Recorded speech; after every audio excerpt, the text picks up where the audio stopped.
Hello everyone, excuse me for that. Today we're going to make a reaction to Geography Now Brazil. Original description I'll start with the first South American country. And this is the largest South American country. And it's also, I'll be using Brazilian flag as a thumbnail.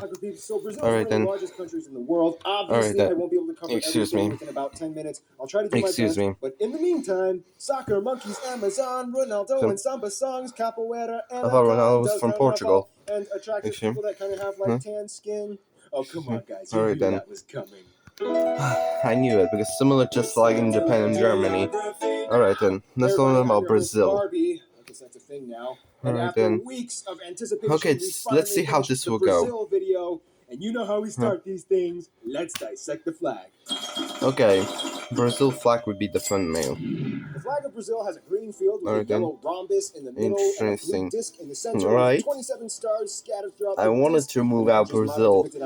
I didn't know which city, but likely Rio. Some people might tell you that the green represents forests and yellow represents gold, but yeah, that's not really true. The green and yellow are actually inspired from the former imperial flag of Brazil, which was derived from two royal households, the green representing the House of Braganza for King Dom Pedro I, and the yellow for the House of Habsburg that his wife Maria Leopoldina came from. The blue disc and the stars are what make up the most does not speak English, it's a Portuguese speaking. Of Brazil. Furthermore, they are all separated into 9 different constellations that you can typically see in the southern hemisphere. Straddling across the blue disc is a banner with the country's motto, Ordem e Progresso, which means order and progress. Order and progress, Orden e Progresso. Hey, USA.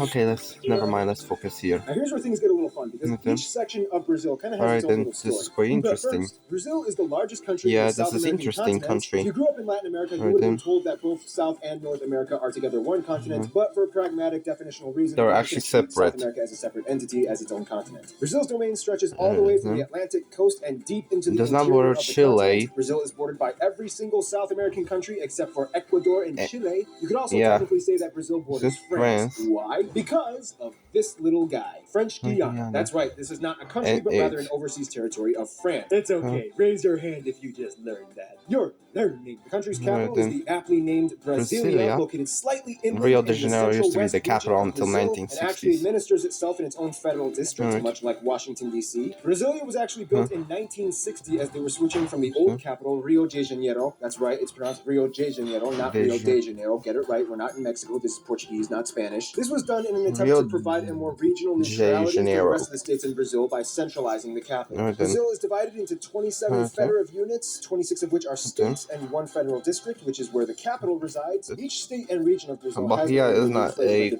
state. We'll discuss more about that in the city, but it's a state. It kind of goes like this. We grow food. We got all the money. We are so black. We are so white. Stop cutting our trees. In terms of disputes, Brazil has 2 disputed areas with Bolivia on the Mamoré River and 2 disputed areas with Uruguay on the Uruguay River and in the Masoyera Rivera that nobody and cares has a about. football rivalries with Argentina. Part of Brazil known as the Cisplatina province, yada yada yada. There was a war, they gained their independence. Brazil has a ton of islands off their coast, but the furthest reaches of the Brazilian domain would have to be the 4 island and archipelago chains in the Atlantic: Fernando de Noronha, the Rocas Atoll, the St. Peter and St. Paul Rocks, which is a non-permanent residence science lab station, and Trindade and Martin Vaz. And there's Snake Island. There's also borders look kind of funny. If you look at the map, it kind of looks like Brazil has river Tourette syndrome, in which they have a lot of half rivers, but then they jump onto the next adjacent river, which is like a couple hundred kilometers away. It's like, I'll take part of the Rio Acre, but then,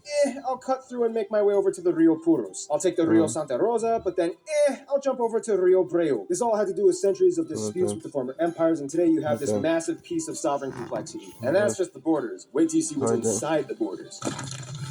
I'll continue with South American countries in Brazil, September, but another second South American country would be Argentina. The Amazon is a very imperative factor to the nation's domain. However, there's a lot more to it in terms of landscape and terrain. First of all, about 60% of the entire Amazon rainforest is located in Brazil, mostly in the north region, and of course, no surprise, consists of the most heavily compact ecoregion on Earth. Out of all the 10 million species of animals and insects known to human beings, about half of them call the Amazon rainforest home. Many of the species that have yet to be discovered Capybaras are can be still found. lingering about in the deep, uncharted depths of the Amazon today. Yeah. Now, we all know that there's Yeah. a huge deforestation problem going on in Brazil in the Amazon to provide more agricultural land. However, even Brazil's own citizens are harshly criticizing the action. It's a little tricky, though, because with Brazil's rapidly growing population, more resources are demanded of the people. So it's kind of like, we get it, it's bad, but I mean, what do you want us to do? Our country is growing, and we need to provide you people with more stuff. Use alternative methods! Like what? We're working on it! Otherwise, outside of the Amazon, the rest of the country has a vast array of contrasting This is a scenery, beautiful almost country. I equally love as Brazil. fascinating. Along the coast, you have the Mata Atlântica, or the Atlantic Mata Forest, the Cerrado, Atlântica. or the tropical savannas in the center. Cerrado. This is also the area where most farms and ranches can be found. Also, keep in mind, Brazil is one of the top countries in meat production and exports. In the south, you have the Araucaria, or the pine evergreen forests. In the north, you have the small mountains, especially close to the border of Venezuela, in which you can find one of the most notable natural landmarks being the tri-point border between Venezuela, Guyana, and Brazil, Mount Roraima, even though Brazil only owns about 5% of the mountain. But still, it counts. Roraima is one of the strangest flat-top plateau mountains with vertical cliffs almost perpendicular to the ground, earning it the label This is as one quite of the hardest interesting. mountains to So, climb. as you know, Mount Roraima was one of the areas that inspired the scenery for the Pixar movie Up, which is a great movie, by the way. and Go Up ahead, came watch out it. in And with that said, 2009, Pixar and so Disney, you can't sue me for copyright infringement rights for using a clip of your movie in my corner box here, because in accordance with fair use limitation rights, I commented and gave a critique on your material.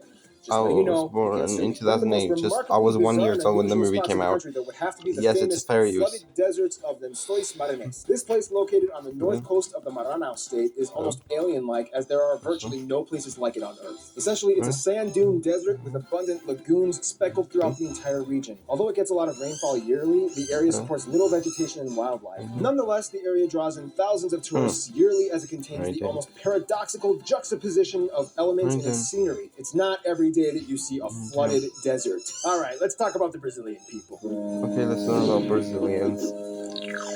Demographics. Biscoito, bolacha, biscoito, bolacha. Yeah, we'll explain what that means in a little bit. But first, now, of course, Brazil is incredibly diverse. But before we get into that little pie graph thingamajiglet that we always do here in the demographics section, I feel like it's very crucial to mention one important thing about Brazil's people. Now, everybody knows that one of the most dramatically unique traits of Brazil would have to be its people. When asked, what do you think a Brazilian looks like? The stereotype is somebody with a perfectly bronzed, toned body and with slight dramatic features. One reason why this stereotype has been perpetuated so extensively is because, in a strange way, it's kind of true. Over the course of a few hundred years since colonization, Brazil's population has actually virtually invented an entirely new race that never exactly existed before, and it makes up nearly half of the entire population. I'm talking about the Pardo people. Now, although the definition is vague and up for relative dispute, essentially this is the easiest way I can describe it. Pardo people are kind of like people that are either too white to be black or too black to be white, and there's probably a little bit of Amerindian in there. That being said, now let's jump into the pie graph. Brazil has about 202 million people, making it the 5th most populous country in the world, right behind Indonesia. About 47% of the people identify as white, about 43% identify as Pardo, about 8% are black, 1.5 Asian, and a very small portion, about 0.5% of the population, are Amerindian. Speaking of Asians, at about 1.5 million strong, Brazil is actually the country with the largest Japanese population outside of Japan. About 70% of whom live in the city of Sao Paulo. Asians have actually historically been migrating to Brazil for centuries. In terms of socio-regional distinctions, Brazil has quite the buffet of ethnic enclaves. For one, you can typically find more black people in the north, and especially in the Bahia state, where they make up over half of the entire population. This is also the area where you can disputedly find some of the best capoeira masters in the world, as it is believed to have originated in this area. In the south, and more specifically in the Rio Grande do Sul state, you have one of the largest white populations in the entire country, with immigrants coming from places like Germany, Italy, and the Netherlands. In fact, many of these places have remained relatively untouched by the rest of Brazil, and many of the communities still retain the mother language of the country.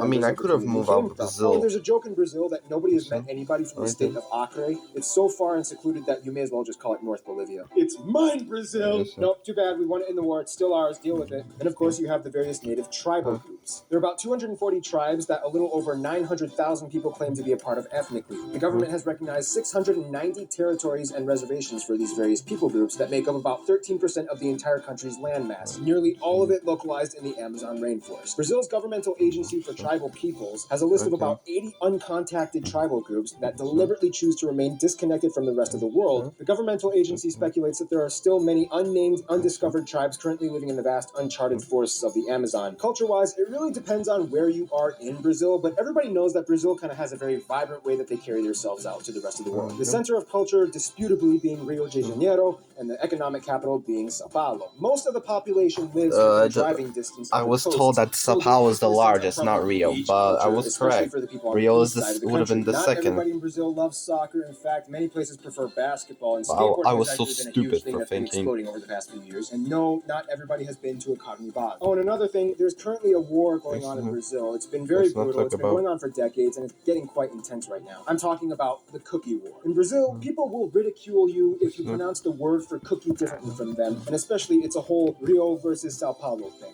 People in Sao Paulo will call it bolacha, and the people in Rio will call it biscoito. This conflict has led to the violence and deaths, leading in the victimization of people caught in the crossfire. And let's not talk you about almost that. fell for it, didn't you? Now let's talk about their relationships.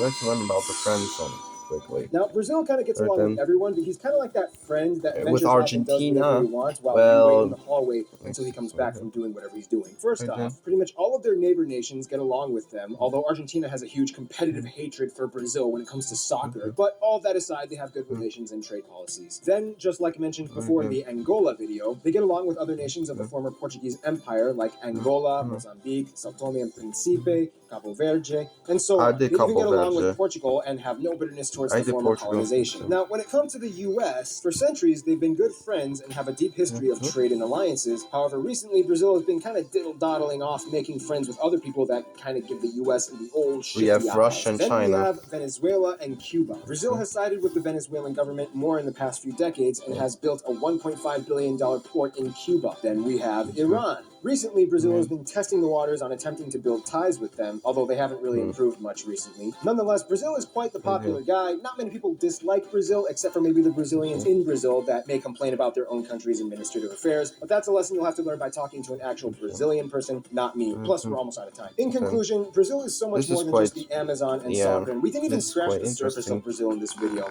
And to find out more, I recommend just talk to a Brazilian. Just remember which side of the cookie you're on.